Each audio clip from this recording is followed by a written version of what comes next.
दोस्तों नमस्कार, मैं वरिंदर पटेल। उत्तर प्रदेश की राजनीति में जिस तरह से तमाम समीकरण, तमाम बदलाव देखते हुए नजर आ रहे हैं, आप देख रहे हैं कि एक तरफ भारतीय जनता पार्टी के एनडीए घटक दल के अंदर जो है कि अफरा तफरी का माहौल बना हुआ है।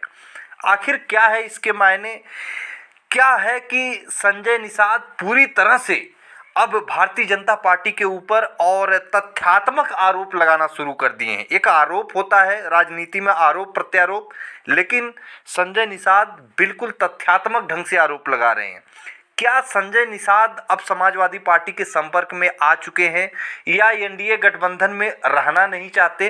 पूरे चीज़ों को मैं आपको स्पष्ट करूंगा। जो जानकारी है, जो अंदर से जानकारी है सूत्रों के हिसाब से, कि आखिर चल क्या रहा है।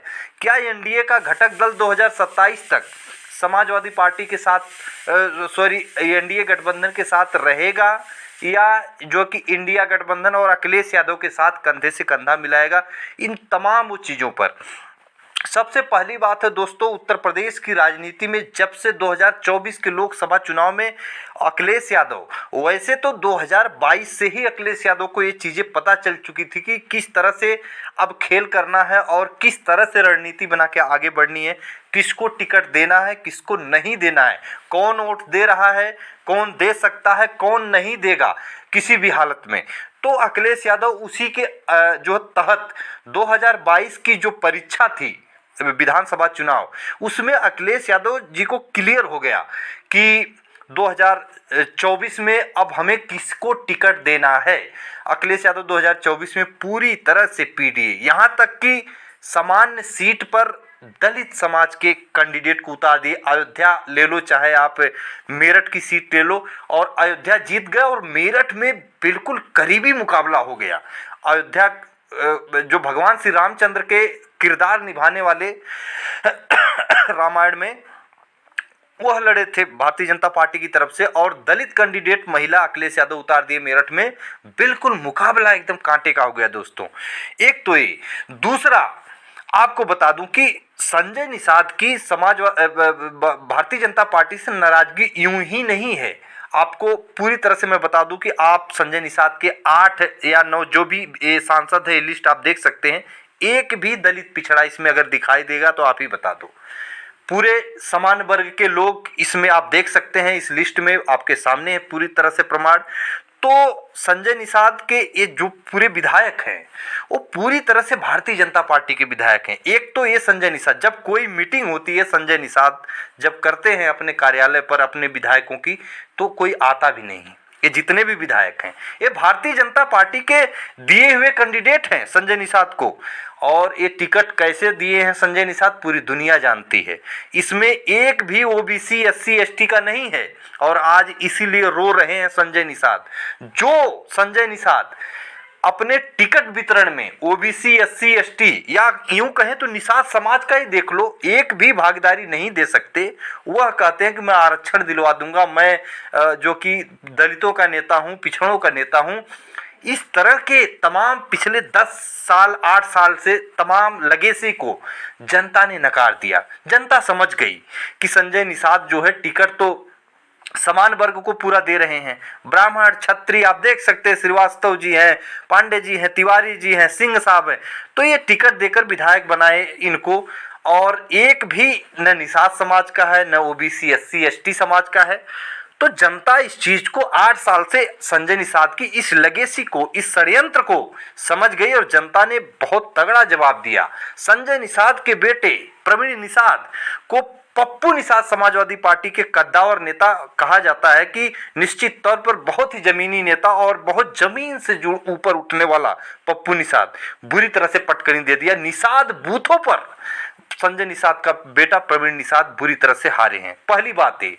दूसरी बात, अखिलेश यादव के साथ 2018 या 17 के इर्द गिर्द जो है कि राजनीति में जो कि दिखाई दिए संजय निषाद लगातार चुनाव लड़ते थे और सारी सीटों पर इनके जो है कि जमानत जब्त हो जाती थी। 2017 में भारतीय जनता पार्टी की सरकार बनी 17 में। उसके बाद उपचुनाव जो कि होना था गोरखपुर सीट का, जहां पर लगातार भारतीय जनता पार्टी जीती है, श्री योगी आदित्यनाथ जी की सीट है, उस सीट पर अखिलेश यादव ने बड़ा दिल दिखाते हुए संजय निषाद के बेटे को अपने गठबंधन से जो कि प्रत्याशी बनाते हैं और जीत जाते हैं वह सीट, जो भारतीय जनता पार्टी की जन्मों जन्म की सीट जिसको मानते हैं, योगी आदित्यनाथ जी की सीट है, उसको समाजवादी पार्टी गठबंधन अखिलेश यादव अपने गठबंधन के थ्रू प्रवीण निषाद को लड़ाते हैं, संजय निषाद को बेटे को, और जीत जाते हैं। उसके बाद से राजनीति में एक झलक दिखने लगती है संजय निषाद की। संजय निषाद फिर इसके बाद लगातार जो कि धोखा देते हैं और समाजवादी पार्टी के अध्यक्ष अखिलेश यादव को भारतीय जनता पार्टी मिल जाते हैं। तब से जाकर इस तरह के नैरेटिव में काम कर रहे थे। अब जितने भी विधायक हैं सब भारतीय जनता पार्टी के विधायक हैं, संजय निषाद की मीटिंग में आते नहीं। संजय निषाद हो गए हैं अकेला, बेटा चुनाव हार चुका है और सामाजिक मुद्दों की बात करते नहीं। आरक्षण वर्गीकरण पर कोई स्टैंड नहीं था। 69,000 शिक्षक भर्ती वाले लाठी खा रहे हैं। तो अब संजय निषाद को वह दर्द व पीड़ा महसूस हो रही कि बीजेपी खत्म कर देगी। संजय निषाद जाएंगे कहाँ? जाएंगे तो अकेले जाएंगे, क्योंकि पूरे के पूरे विधायक भारतीय जनता पार्टी के विधायक हैं, वह केवल सिंबल इनका है। जब 8 के 8, 9 के 9 विधायक भारतीय जनता पार्टी में चले जाएंगे तो पार्टी का सिंबल भी संजय निषाद का टूट सकता है मित्रों। तो ये सबसे बड़ा संकट में संजय निषाद है। अब आने वाले 2027 में निश्चित तौर पर संजय निषाद अगर अखिलेश यादव के संपर्क में आते हैं तो वजूद बच सकता है, वरना बीजेपी खत्म कर चुकी है, अब कुछ बचा नहीं, जहां तक मेरा विश्लेषण है। इसलिए संजय निषाद अब ये अपने दर्द को बयां भी नहीं कर पा रहे हैं, और बयां करें तब भी नुकसान, ना करें तब भी नुकसान। अगर पार्टी छोड़ते हैं तो सिंबल खतरे में पड़ जाएगा, क्योंकि 9 के 9 विधायक जो है कि भारतीय जनता पार्टी के हैं वो भारतीय जनता पार्टी में चले जाएंगे, सिंबल खतरे में पड़ जाएगा। अकेले करेंगे क्या? और दूसरी तरफ अगर खुलकर नहीं बोलते हैं तो संजय निषाद एक सीट लेकर अपना जहां से लड़ना चाहते हैं लड़ सकते हैं। जिस तरह से ना उनको मजवा मिली, ना उनको कटहरी सीट मिली लगातार उपचुनाव, इसीलिए संजय निषाद की स्थिति पूरी तरह से भारतीय जनता पार्टी खत्म कर दी है, जहां तक मेरा मानना है। जहां तक सूत्रों के हवाले से मैं इस दर्द को बयां कर रहा हूं संजय निषाद के, कि संजय निषाद इसी पीड़ा में जी रहे, भारतीय जनता पार्टी उनको खत्म कर चुकी है। अब संजय निषाद एक पिलर की तरह बस दिखाई देंगे और कुछ नहीं। फिर मिलेंगे अगली वीडियो में, तब तक के लिए नमस्कार।